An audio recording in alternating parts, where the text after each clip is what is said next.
فخرج علی قومہ فی زینتہ، پھر ایک دن قارون اپنی قوم کے لوگوں کے سامنے بڑے ٹھاٹھ باٹھ سے نکلا۔ قال الذین یریدون الحیاۃ الدنیا، کہا ان لوگوں نے جو دنیا کی زندگی کی زیب و زینت چاہتے تھے، یا لیتا،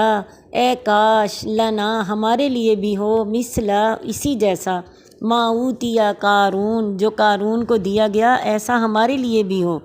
کاش کا لفظ استعمال کیا۔ انہ لذو حظ عظیم، بلا شبہ وہ یقیناً بڑے بختوں والا ہے، بڑے نصیبوں والا ہے۔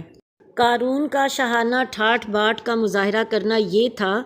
کہ اس کے کچھ گھڑ سوار خادم اس سے آگے چل رہے ہوتے تھے اور خود لباس فاخرہ پہنے ایک عمدہ گھوڑے پر سوار تھا، پھر اس کے پیچھے بھی اس کے خادم گھڑ سواروں کا دستہ تھا۔ اس سے دراصل وہ اپنی شان و شوکت اور ٹھاٹھ باٹھ کا لوگوں کے سامنے مظاہرہ کرنا چاہتا تھا، اور یہی وہ متکبرانہ مظاہرہ ہے جو اللہ کو سخت ناپسند ہے، اور اللہ ایسے لوگوں کو کبھی معاف نہیں کرتا۔ مگر جو لوگ دنیا پر ریجھے ہوئے ہیں اور انہیں ایسا ہی مظاہرہ ترقی کی انتہائی منزل نظر آتا ہے، چنانچہ دنیا دار مادہ پرستوں نے جب قارون کو اس ٹھاٹھ باٹھ سے نکلتے دیکھا تو خود بھی اس منزل تک پہنچنے کی آرزو کرتے ہوئے کہنے لگے کہ یہ شخص تو بڑا ہی خوش نصیب ہے، کاش ہمیں بھی ایسا ساز و سامان میسر آ جاتا۔ وقال الذین اوتوا العلم،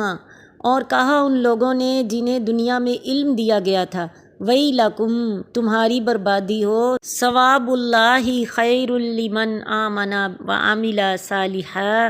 اللہ کا ثواب کہیں بہتر ہے اس شخص کے لیے جو ایمان لایا اور اس نے نیک عمل کیا، ولا یلقاها الا الصابرون، اور نہیں دی جاتی یہ چیز مگر صرف صبر کرنے والوں کو دی جاتی ہے۔